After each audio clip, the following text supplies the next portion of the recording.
Puntualmente, jornada de sábado, 15 de agosto. Momento de la reunión de cada semana con César Parra y sus archivos, que ya comenzamos a disfrutar. Tocayo, ¿cómo estás? Hola, César Peña. ¿Qué tal? Bien, bien. ¿Cómo se escucha? ¿Bien? Perfecto. Bueno, es así como nos reunimos nuevamente. Claro. Para conversar sobre algún tema interesante, junto con la gente que fielmente nos escucha a esta hora. Eso se agradece mucho. ¿No es cierto? Sí, pues, totalmente. Se agradece la conversación en sí, radio. Sí. Y en este horario que le gusta. En este horario se puede hacer perfectamente. Eso es lo rico de la noche.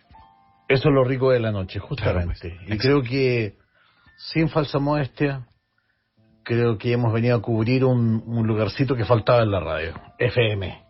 Ojalá sea así. Si se logra, maravilloso. Si se logra, maravilloso que sea así. Y si no, nos vamos al cuerno. Sí. Ya, pues, Tocayo, su bienvenida habitual. Eso es lo que todo el mundo está esperando.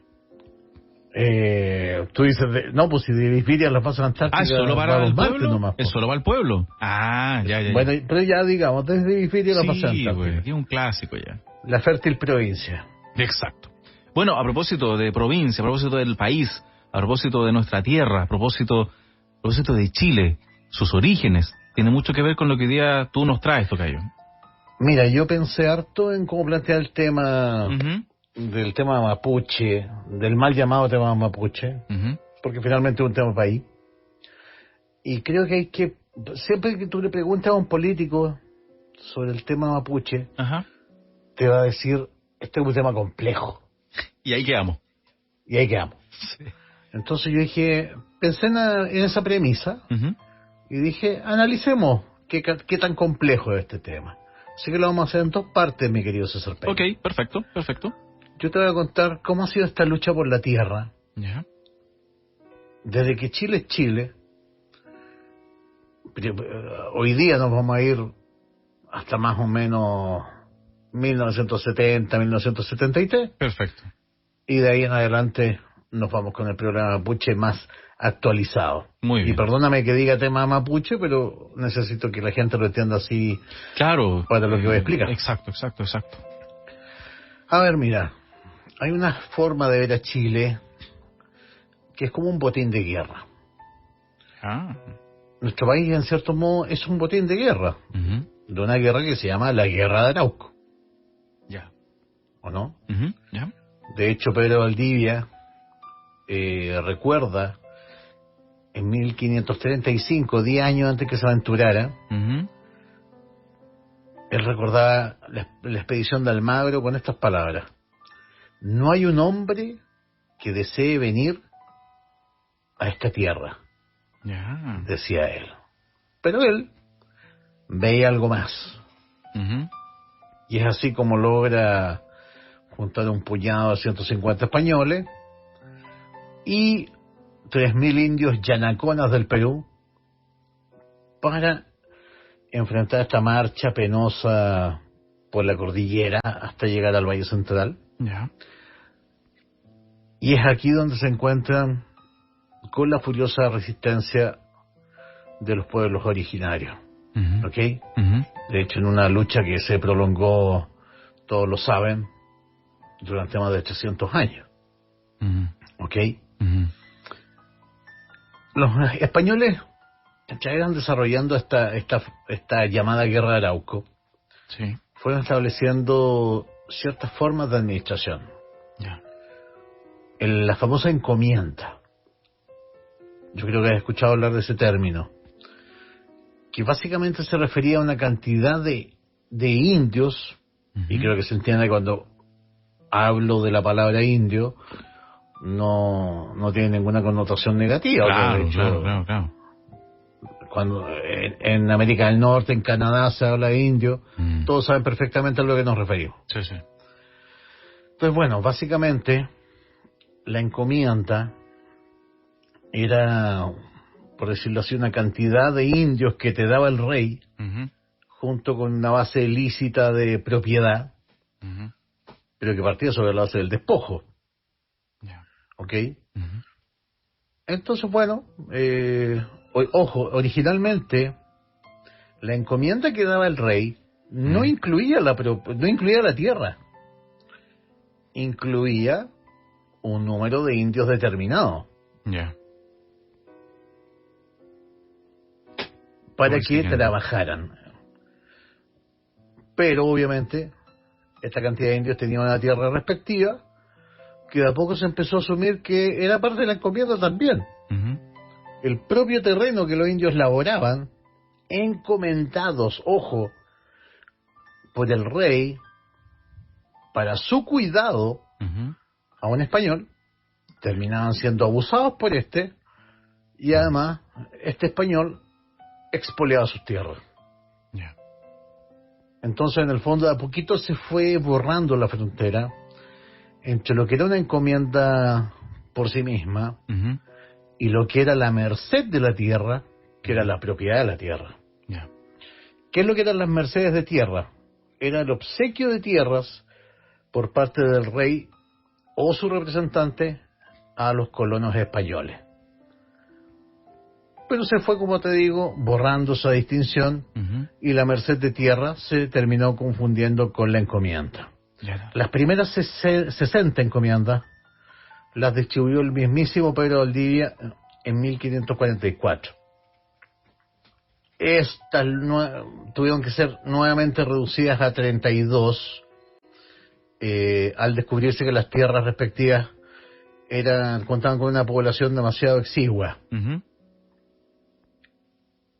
Así que se amplía esta zona de encomienda hasta el río Maule, volviéndolas más grandes para, en el fondo, tener bajo el control a más indios.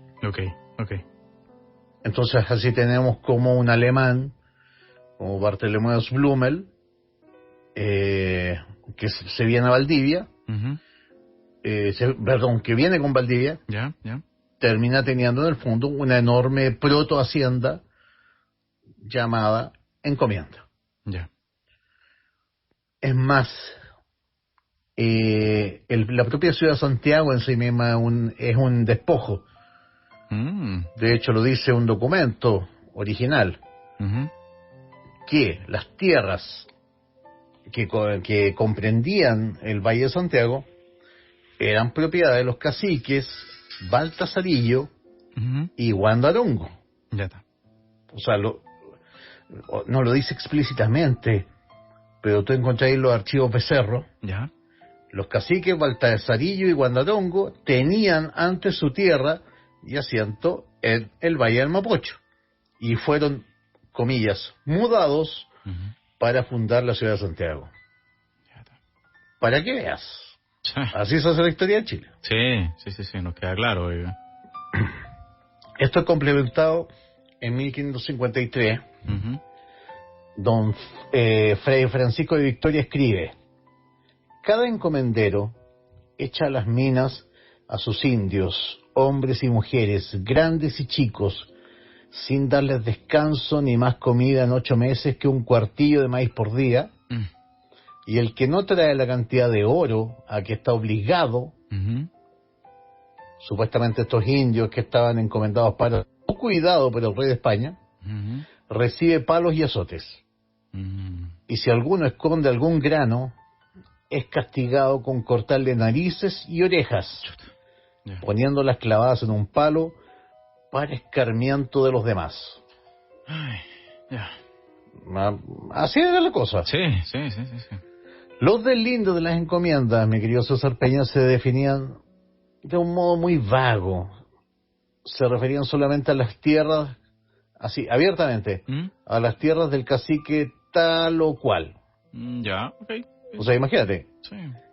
Eran supuestamente tierras encomendadas, que eran propiedad de los indios, que eran propiedad a su vez de ese español. Entonces, por ejemplo, un ejemplo típico es, ponte tú, cómo se define la encomienda de Inés de Suárez.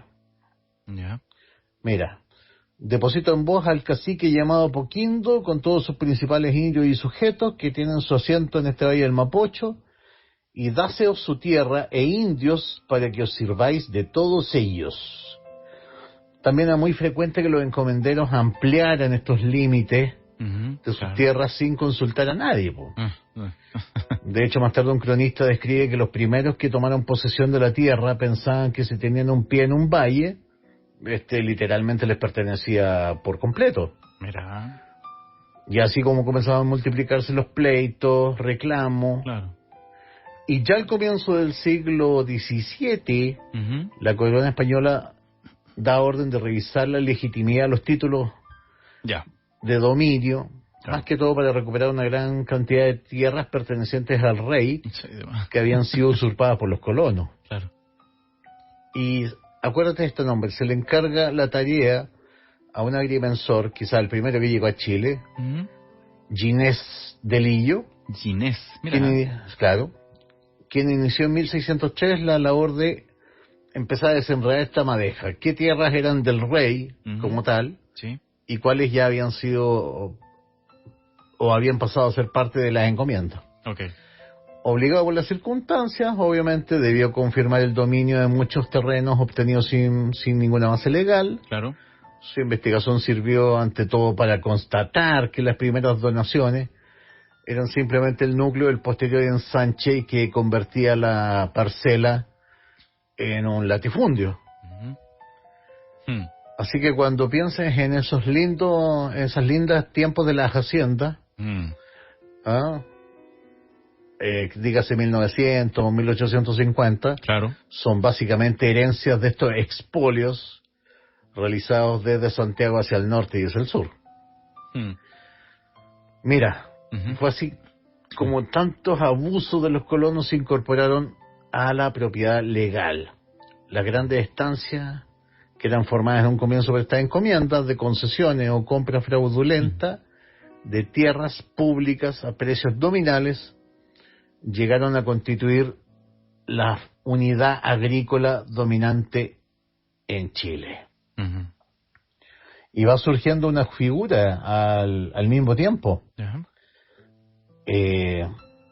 Con el tiempo, los indios encomendados comienzan un proceso de mestizaje.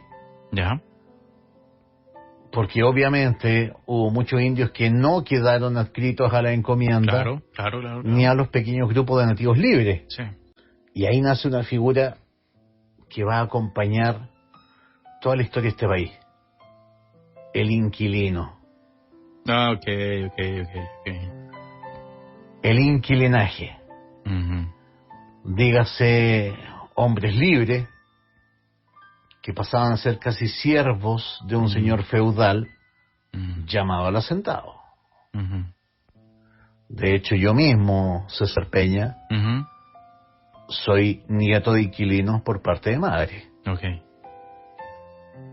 Mi abuela Genoveva Murillo y mi abuelo Romilio, que mañana cumple está de aniversario de su deceso, fueron inquilinos, mi abuelo Romilio y mi abuela Genoveva, inquilinos de hacienda. Mira. Para que veas tú. Bueno, nos imaginamos también muchos de nuestros auditores y van a pasar en su historia, se repite aquello. Sí, pues. Claro.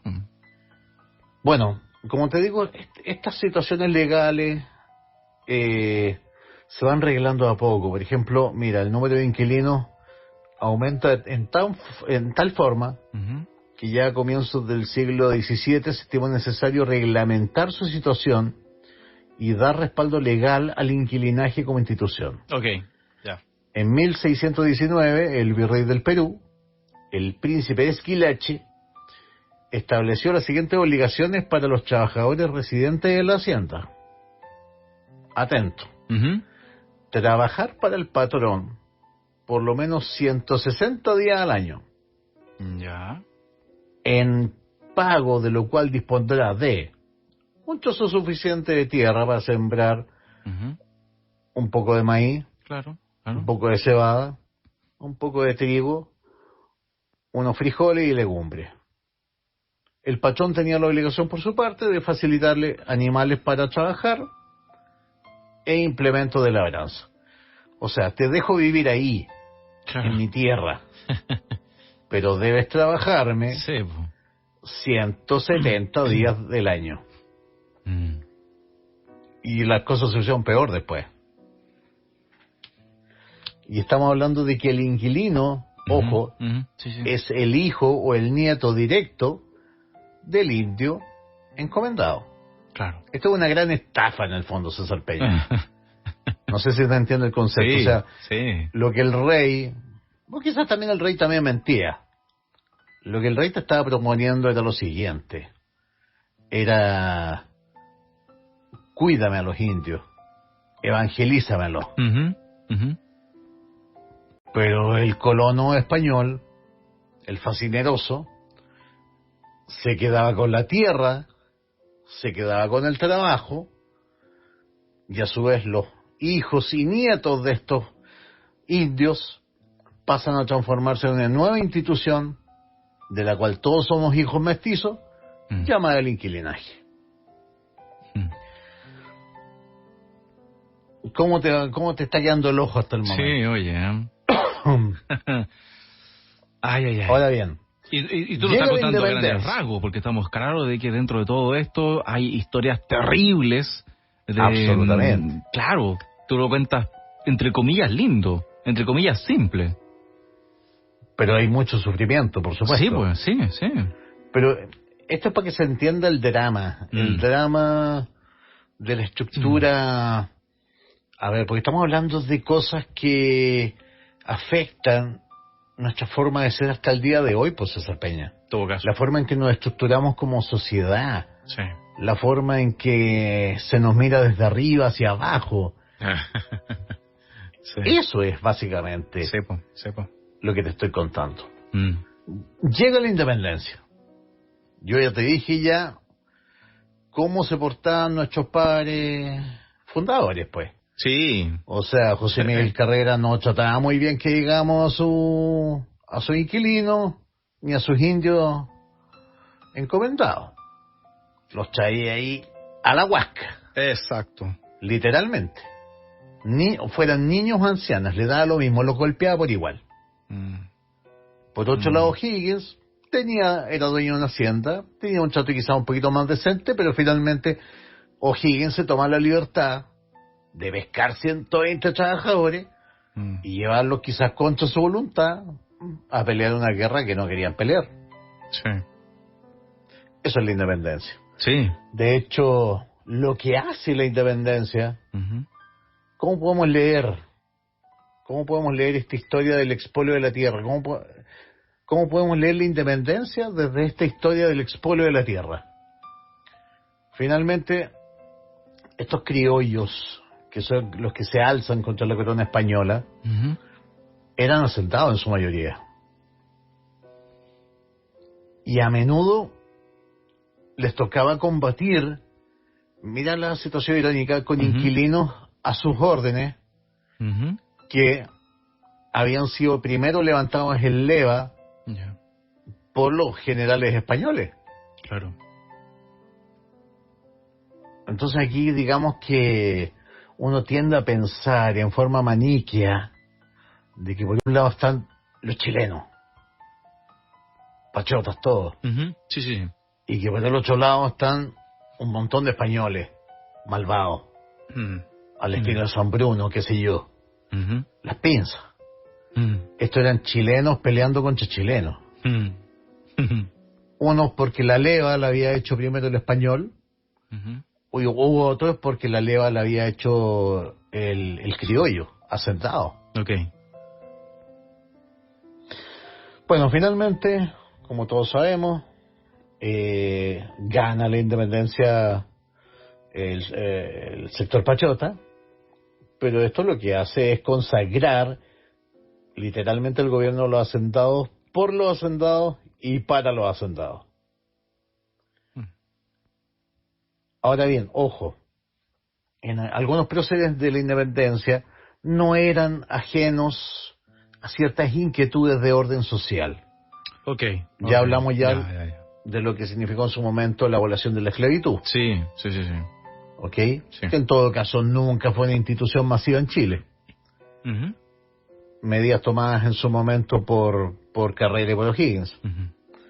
Y fíjate que ojo, inspirado por algunos ideales democráticos, O'Higgins decretó la abolición de los mayorazgos, prohibió el uso de los títulos nobiliarios y escudos de armas y fundó numerosas escuelas públicas. Medidas que le valieron la enemistad implacable de la aristocracia. Claro. De hecho, esto ha sido casi como un acerto, en la historia de Chile. Presidente que se enfrenta a la aristocracia terrateniente termina mal. Yo creo que la aristocracia terrateniente ha sido el orden que más ha propiciado el peso de la noche, entendido con la ignorancia del pueblo, en la historia de Chile. Por algo es que la aristocracia terrateniente es la que le crea a Bernardo Higgins la imagen del guacho Riquelme. Sí, lo he comentado. Mira, es más, el guacho Riquelme es el primero que intenta una redistribución de tierras. Ya. Subdividiendo las tierras fiscales del llano del Maipo en parcelas de 25 cuadras que serían vendidas en remate público. ¿Cuál era la idea? Era establecer a las puertas de Santiago una colonia de pequeños propietarios agrícolas. Un sueño, un ideal bastante progresista para la época. Sí, en todo caso. Sí. Pero que lamentablemente lo hacen fracasar o fracasa. ¿Por qué? Porque los pobres no tenían dinero, obviamente, para adquirir las parcelas.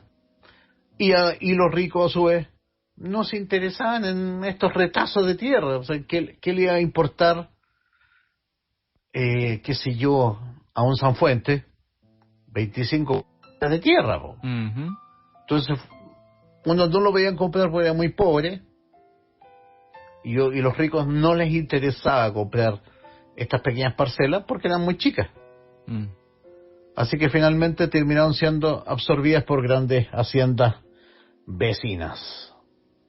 Ese fue un problema que tuvimos repetidas veces en los albores de la República. Las constituciones decían cosas muy bonitas, pero que no las podías aterrizar en la realidad. Y créeme, que si gana el apruebo y tenemos una nueva constitución, vamos a tener que enfrentar ese dilema de nuevo. ¿Cómo hacemos que la letra combata contra los poderes fácticos? En todo caso, sí. Sigamos. Dígame. A ver, nuevamente hay distintos intentos de distribución de la tierra en pequeñas parcelas, pero que son torpedeadas incluso por desde dentro del gobierno. A ver, de algún modo el gobierno o el Estado de Chile sabía que si quería constituirse como tal, tenía que terminar este dominio del terrateniente. Te estoy hablando del poderoso terrateniente de la zona central, de la metropolitana, sexta, séptima, octava, novena región. ¿Qué pasa en las décadas siguientes? Hubo muchas intentonas de disminuir el total y absoluto dominio que sobre el país y el gobierno ejercía un puñado de familias oligárquicas. No hay otra forma de decirlo. Sí. Pero en cada caso, los conservadores, que se autodenominaban representantes de las instituciones establecidas de la propiedad y el orden social, y respaldados por la influyente Iglesia Católica, triunfaban, y se mantenía el control de la tierra. Fíjate que en 1838 pasa algo bien divertido. Estos terratenientes toman conciencia de su poder. Ya. Y forman la primera asociación gremial. A ver. La Sociedad Nacional de Agricultura. ¡Epa! Ya. Primero se llamó Sociedad Chilena de Agricultura. Ya. Posteriormente se le cambió por Nacional. SNA, claro. la famosa SNA. Mira. Que incluso tenían, y te consta, desde el comienzo sabían la importancia de la prensa. Ojo, tenían, apenas nacieron, el mismo 1838, ya, tenían ya una revista que se llamaba El Agricultor. Mira, y el nombre más encima. Claro. Sí. Es que en Chile, ojo, hablar del agricultor no es lo mismo que hablar del campesino. Claro. Hay una pequeña diferencia. Una sutileza. A pesar de que, ojo, con el pasar del tiempo, y creo que todavía existe, en la revista interna de la Sociedad Nacional de Agricultura se llama El Campesino. Ya. Claro, ya. Y para que huelga decirte que tiene una radio, pues. Sí, estamos al lado. Todos lo sabemos. Estamos al lado. Y que defiende ciertos valores y ciertos principios. Claro. Muy parecido a lo que te estoy diciendo. Sí. ¿Ah? Mira, ¿qué es lo que decía la revista El Agricultor en 1839? No hay un país en el mundo, sin exceptuar los estados berberiscos, dígase los árabes, cuyos frutos agrícolas estén más estúpidamente cargados de contribuciones fiscales que entre nosotros. Ahí te das cuenta de cómo la Sociedad Nacional de Agricultura empieza a tomar una posición política. No queremos impuestos. No queremos impuestos. No queremos Estado en realidad. Sí. El Estado es una cosa que tenemos que, literalmente que soportar. Sí. Pero no nos va ni nos viene. Un mal necesario, es más, que no existiera. Ellos y su famoso impuesto. Sí. Es más, casi 100 años después, en 1938, cuando se trató de lograr que los agricultores pagaran impuestos sobre la utilidad, adivina, la revista que en aquellos tiempos ya se llamaba El Campesino, el nombre, definió el proyecto como uno de los golpes más duros, comillas, uno de los golpes más duros, complejos y desproporcionados de la historia económica de ningún país. Una calamidad nacional. Algo así como el retiro del 10%. Más o menos. Se va a acabar la economía. No va a haber sistema de pensiones en Chile, y no sé qué. Y hoy día casi es las AFP han salvado la economía chilena en pandemia. Efectivamente. Sí. Mira, sí, es que detrás de eso siempre voy a encontrar... A ver, siempre se dice... He escuchado que siempre cuando se habla de un crimen pasional, que sea de cualquier tipo, hay un dicho francés que dice cherchez la femme, busca a la mujer. Ya. Y encontrará la solución al crimen. Ya. Entonces yo digo lo mismo. Cada vez que encuentres que se boicotea una propuesta progresista, busca al agricultor escondido por ahí. El agricultor escondido, está buena. Sí. Cherche el agricultor. Claro. ¿Ah? O sea, de hecho, mira, en la famosa revista El Agricultor se quejaba en distintos momentos. Ponte tú, te voy a sacar un artículo al azar. Sí, dale. Julio de 1848. Ok.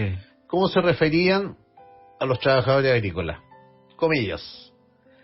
Gente baja y viciosa. Estas lamentaciones por la ignorancia del inquilino, su falta de interés en el trabajo, su tendencia a la curadera, se van a repetir durante todo el siglo XIX.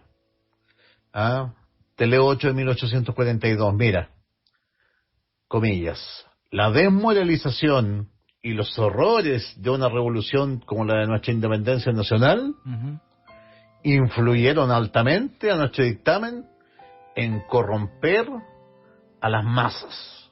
Corromper a las masas. Y esta corrupción, estoy citando, ojo, el agricultor literalmente, para que no me digan que me estoy cargando a un lado. Sí. Y esta corrupción formó el carácter de nuestros labradores y jornaleros. Los hijos de semejantes padres, que nacen y se crían a su lado, llegarán sin duda a ser cuando grandes mucho más corrompidos que aquellos, costando el doble moralizarlos. Sepárense estos muchachos de semejantes pares, apártense al menos en su moral y su educación. No pretendo que se les haga estudiar las ciencias, ni menos las materias que convienen a jóvenes de más alto rango, pero déseles al menos instrucción religiosa y moral. Uh-huh. Es indudable que todo lo que propende a sostener el respeto y sumisión de los sirvientes e inquilinos hacia sus patrones contribuirá también al orden social y moral de aquellos. ¿Chan? Sí. ¿Duro? Sí. Hey. Y qué loco, en muchos casos se podría decir, ¿cuánto? Más de 100 años, 150, no sé, no cambia mucho el discurso, ¿qué querés que te diga? Así es. Sí. Incluso fíjate, un presidente tan duro, uh-huh, tan conservador como Manuel Montt, uh-huh, que pese a que había dictado varias leyes a favor de los terratenientes, se atrae o se pelea con ellos por el impulso que le da la construcción del ferrocarril Santiago-Valparaíso. De hecho, tanto en la Cámara como en el Senado, que era básicamente donde residía el poder del terrateniente, uh-huh, este proyecto despertaba una especie de oposición de los poseedores del suelo. uh-huh. ¿Por qué? Porque el ferrocarril significaba que el inquilino entraba en contacto con algo llamado civilización. Okay. Fue también Manuel Montt quien definitivamente abolió el mayorazgo, uh-huh. que era ¿Tú sabes lo que consiste el mayorazgo? A ver.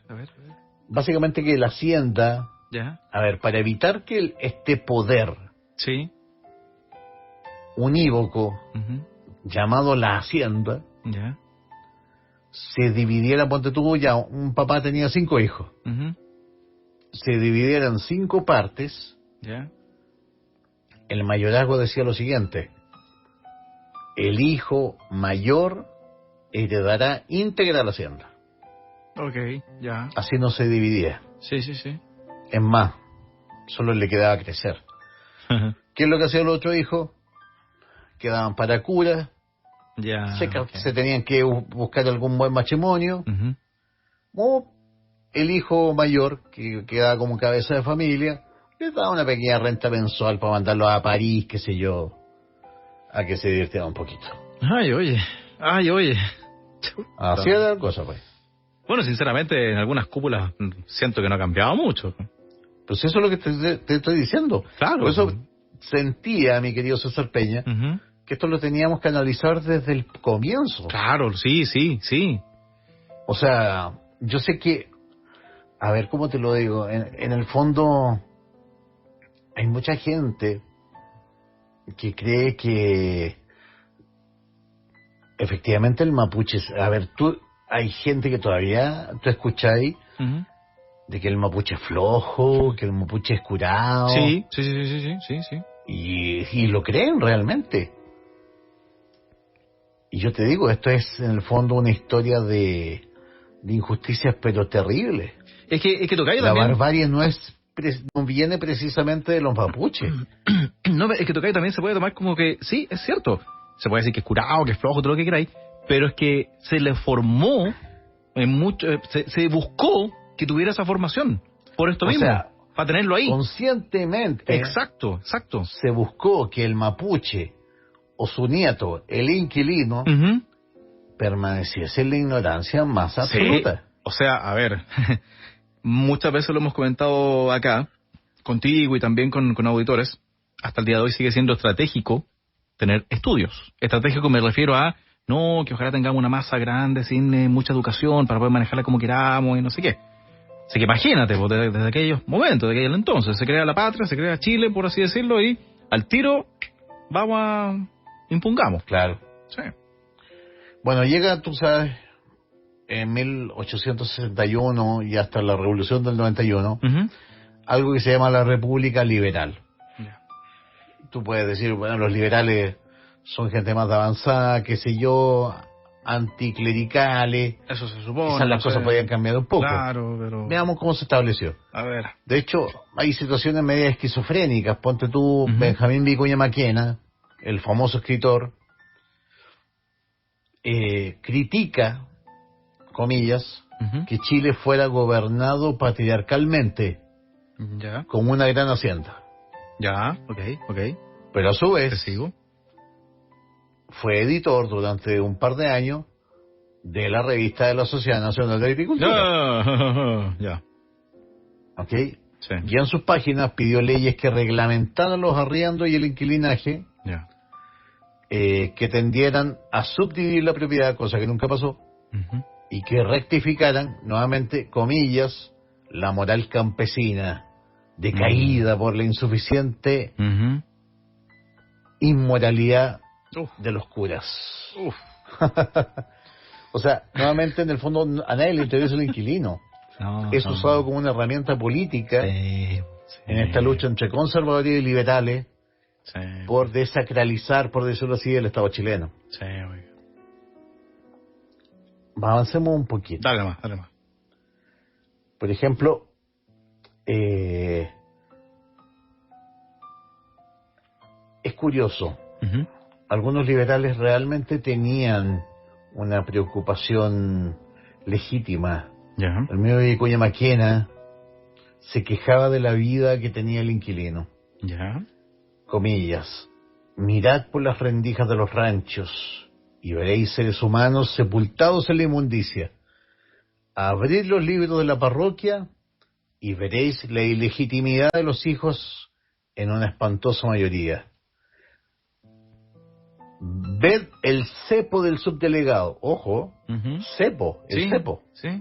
Cabeza y mano y pierna metida en un castigo, este castigo de madera, como si viviéramos en la Edad Media, mi querido César Pérez. Y ya estábamos hablando de 1870, 1880. El cepo del cuartel, el cepo de la cárcel, ahí está encadenada, envilecida, perdida para siempre la criatura de Dios, decía Vicuña Maquena.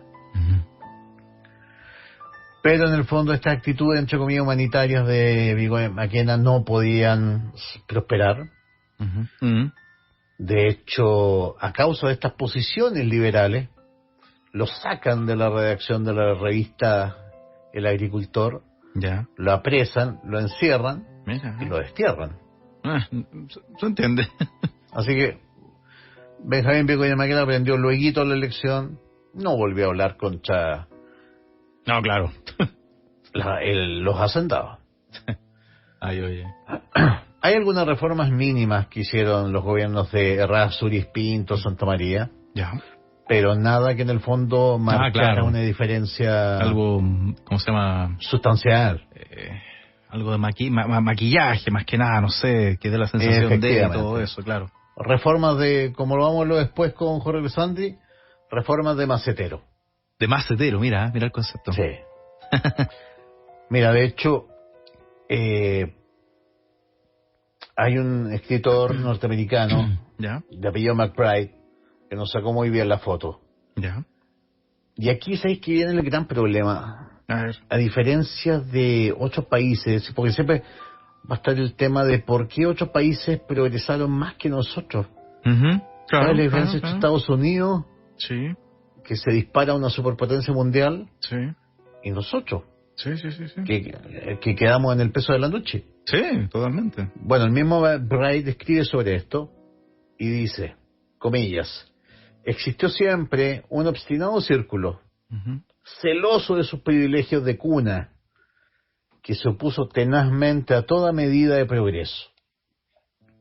Por cierto, que estos ultraconservadores contaron con la permanente ayuda de la jerarquía eclesiástica.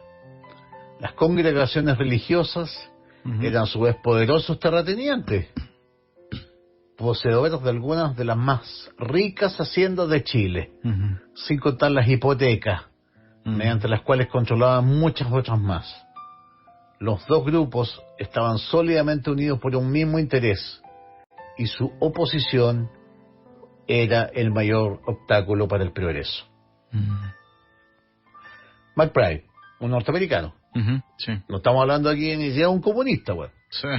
Estamos hablando de un historiador norteamericano que trata de explicarse el porqué del atraso de la sociedad chilena. Sigamos. Sí. A ver, ¿cómo sobrevivía en ese campo de hace un siglo? Estamos hablando ya de la época de 1880, etcétera. Mira, hay un chileno que se desconoce su identidad, que escribe en 1861 bajo seudónimo Atropos. Mira. Atropos significa araña en griego. Entonces el tema es, estamos hablando de algún liberal seguramente, un seguidor de la idea de Francisco Bilbao, qué sé yo, que tiene que publicar con seudónimo. Porque, a ver, si él ponía su nombre y apellido, quedaba fuera de todo el círculo de la prensa formal. Claro. El ferrocarril, el Mercurio. Exacto. Con chosismo. Sí, ¿Y qué es lo que dice Atropos en 1861? Comillas. Cada hacienda en Chile constituye una sociedad aparte. El dueño o patrón es un verdadero monarca absoluto. El que quiera ser rey y recibir honores reales, hágase hacendado, dice Atropos. Sigue. El inquilino vivía en la posesión asignada por el patrón, un retazo de tierra donde él mismo levantaba la mísera choza que albergaría a su familia. En la posesión siembra trigo, maíz, poroto o zapallo. Además se le permite hacer pastar 1 o 2 animales en los pocheros baldíos de la hacienda. En la época de parición recibe 1 o 2 vacas paridas para lecharlas, o sea, ocupar la leche en su propio beneficio.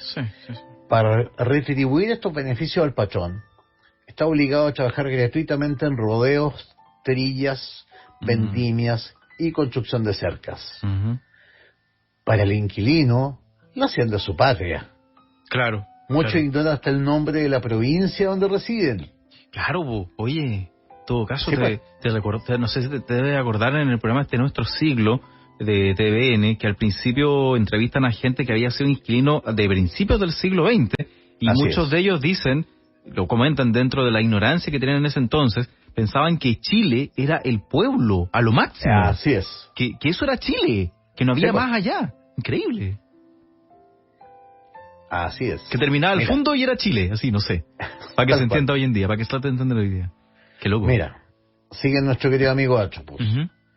¿Quién habrá sido Atropos? Si me está escuchando por ahí Cris Salazar, de Urbatorium, quizás él tiene el dato. De más. Mira, no se interesan por acontecimientos externos o asuntos de interés público. Son ciudadanos de la hacienda. No se consideran chilenos, sino del fondo tal o cual. Hay haciendas con 300 inquilinos, los que con sus familias y allegados componen una población de 2 o 3.000 personas.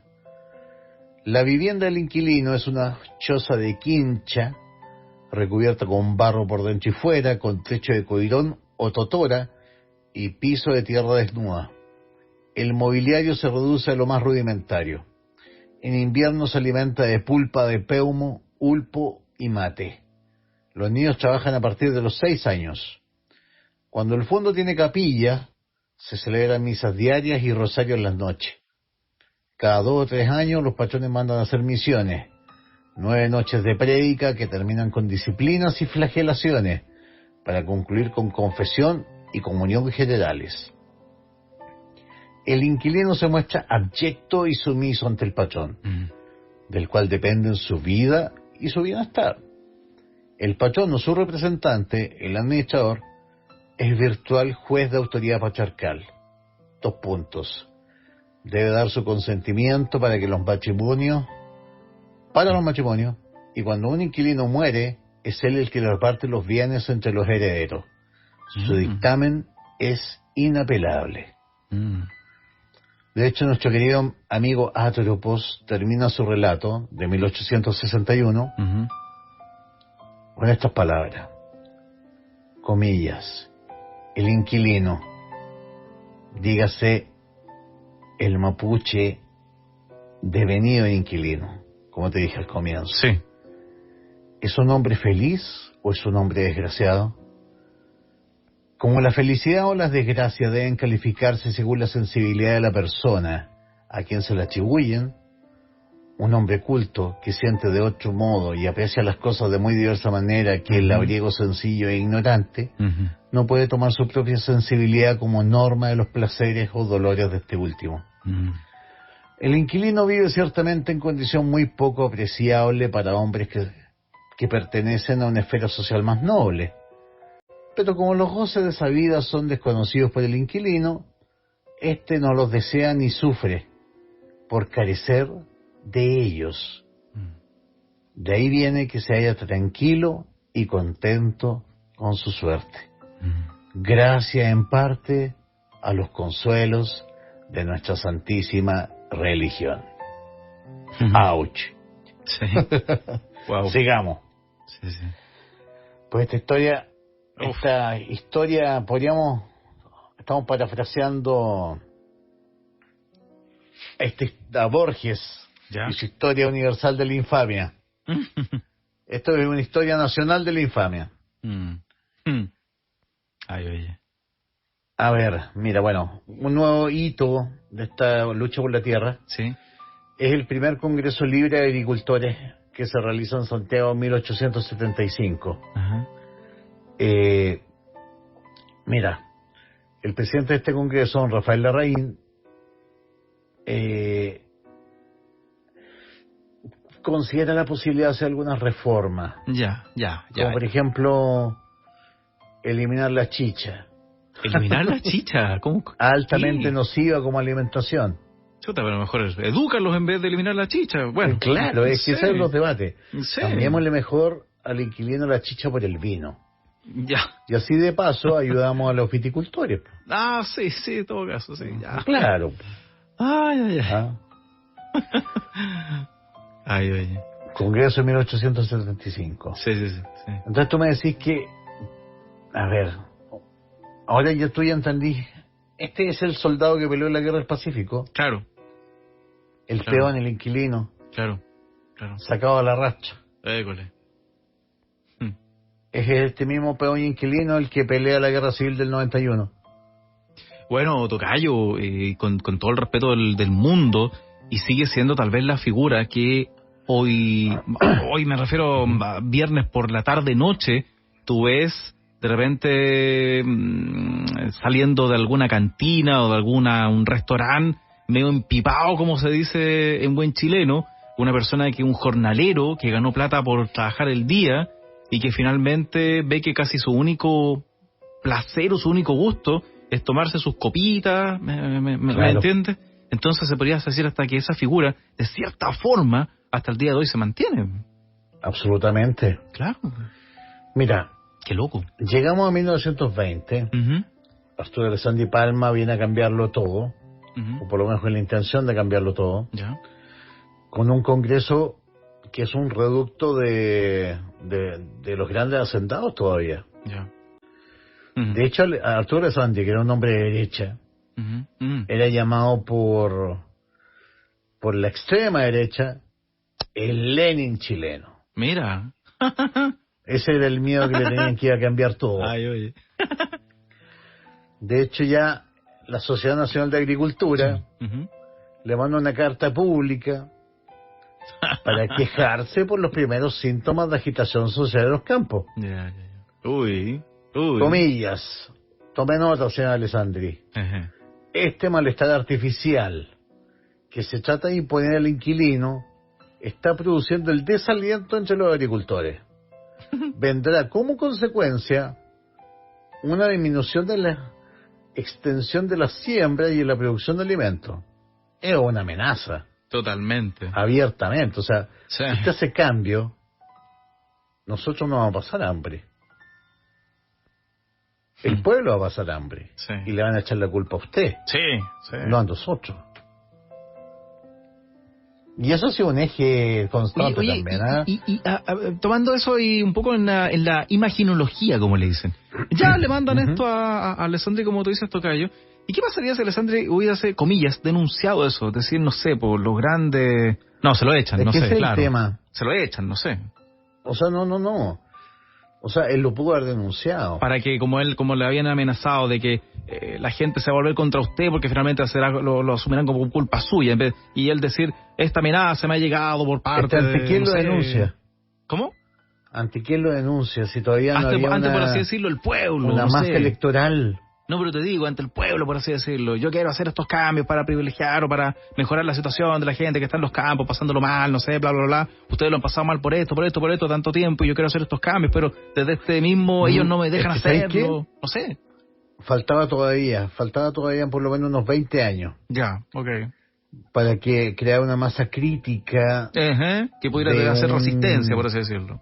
No sé. De un inquilino inteligente. Eso. Preparado, educado, formado para pelear por sus derechos. Que entendiera que si le alegaba al patrón no se lo iba a echar prácticamente, no lo iba a matar. Justamente. Sino que si le hablaba de tú a tú, que lo miraba, que no lo mirara para arriba, por así decir. Claro, el derecho a voto se ejercía.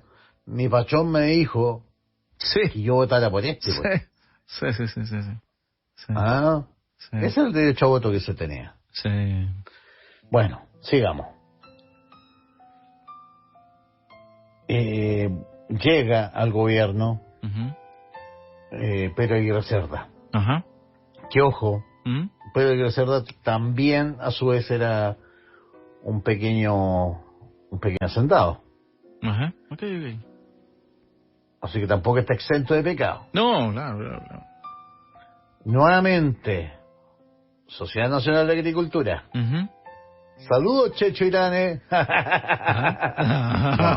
No, le pasa. No, con cariño para Checho Irán. Mira, le mandan una carta a Pedro Aguirre Cerda. Esta legislación, ojo, ley de sindicalización campesina, un avance pero extraordinario que quería el Frente Popular. Una ley de sindicalización campesina. Epa, mira. ¿Qué es lo que dice la Sociedad Nacional de Agricultura? No, tan loco, no sé. Nuevamente la pistola en la sien. Claro. Esta legislación, comillas, textual, provocará en breve plazo un desquiciamiento en la economía agrícola. Desquiciamiento. Y el lamentable fracaso de todo propósito de armonía. En estas condiciones, la producción tenderá naturalmente a decaer. Naturalmente, sí. Ya que tendrá que ser evitada la utilización de mano de obra. El sindicato campesino sería un desastre económico y social que debe ser evitado a todo trance si se quiere ahorrar al país una catástrofe de contornos imprevisibles. ¿Qué tal? Nuevamente después, esta vez el amenazado es Juan Antonio Ríos. El resultado inmediato será una merma de la producción y el debilitamiento sustancial de la capacidad económica del país. Se limitan las iniciativas particulares, amedrentando a los productores y privándoles de una parte de los recursos de que actualmente disponen en sus negocios. En estas condiciones, la producción decaerá y el país irá al desastre. Ay, tocayo. Oye, ya para ir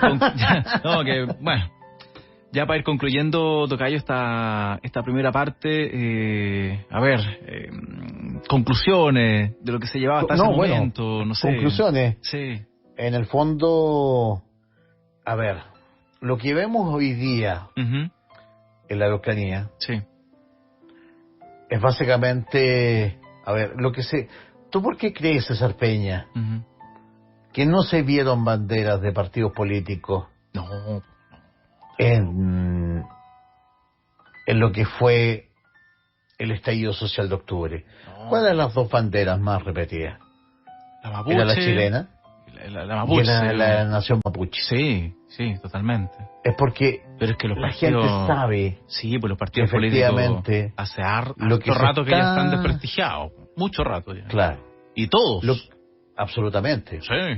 Pero también hay otra lectura, o sea, finalmente, esta generación, por suerte, ni siquiera digo la mía. No. Digo los más jóvenes, los sub-35. Claro. Saben que lo que está pasando en la Araucanía es sumamente importante. Porque finalmente es un intento de dar vuelta a la historia. Bueno, somos nosotros los pueblos originarios. Y hemos visto... Nosotros a lo menos, estábamos aquí antes que todo. Sí, y hemos visto a lo menos durante este año ya que esa dar vuelta a la historia se ha podido. O sea, tenemos el 10% que esa cuestión va a ser histórica. Absolutamente. ¿Y cómo se llama? Va a ser materia de estudio. Hablemos del estallido social, que muchos dicen, y es cierto, no se ha conseguido nada, pero quizás se podría decir que el 10% se logró finalmente. Se podría decir, quizá, por el estallido social. A muchos meses después, claro. Pero el estallido generó un precedente. Ha generado un precedente. Absolutamente. Que muchos dicen que está ahí un poco dormido todavía. Pero ha generado un precedente de un cambio en la sociedad chilena. Totalmente. Sí. Mira, fíjate que yo fijaría, preparándonos ya para una segunda parte de este programa. Exacto, sí. El despertar del campesinado. Ni siquiera ni siquiera estoy hablando del pueblo mapuche. Del campesinado, como tal. Alrededor de 1920. Lo de Emilio Recabarren, no sé. Por ahí. Sí. Absolutamente.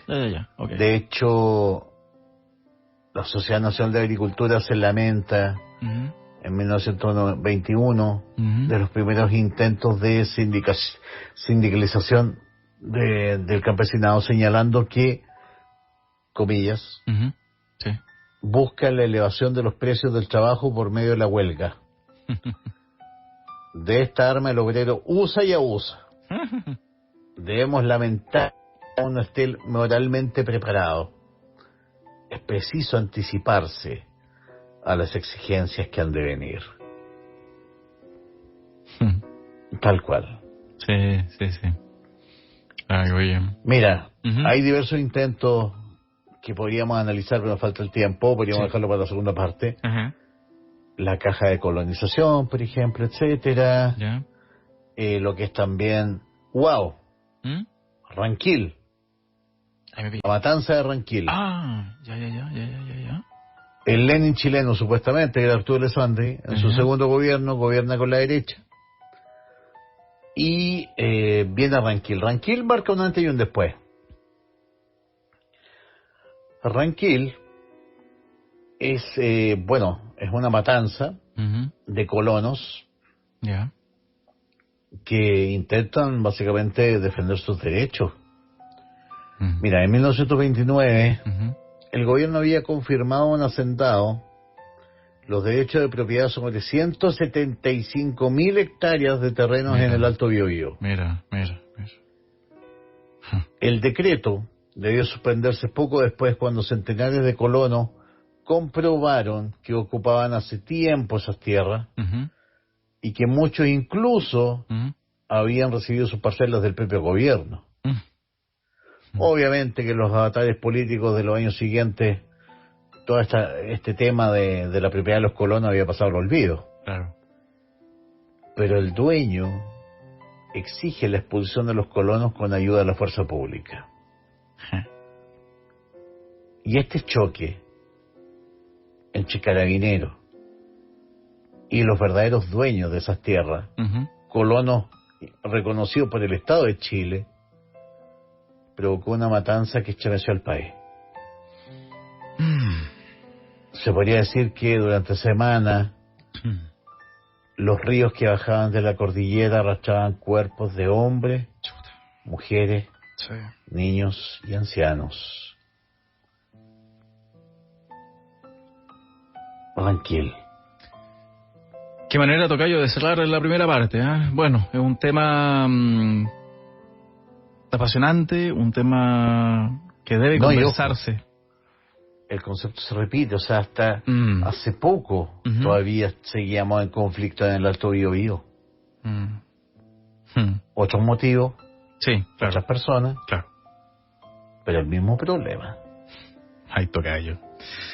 Ya. La lucha por la tierra, sí. Primera parte. Exacto. ¿Y qué ¿Te tiene parece usted? si seguimos el próximo viernes? Por supuesto, pues, tocayo. ¿Usted qué tiene para el fin de semana que comienza?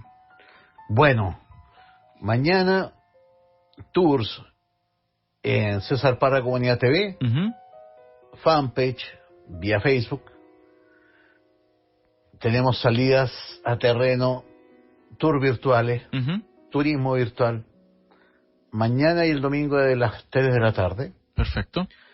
Yo en lo personal voy a dictar un taller de mediumnidad. Ok.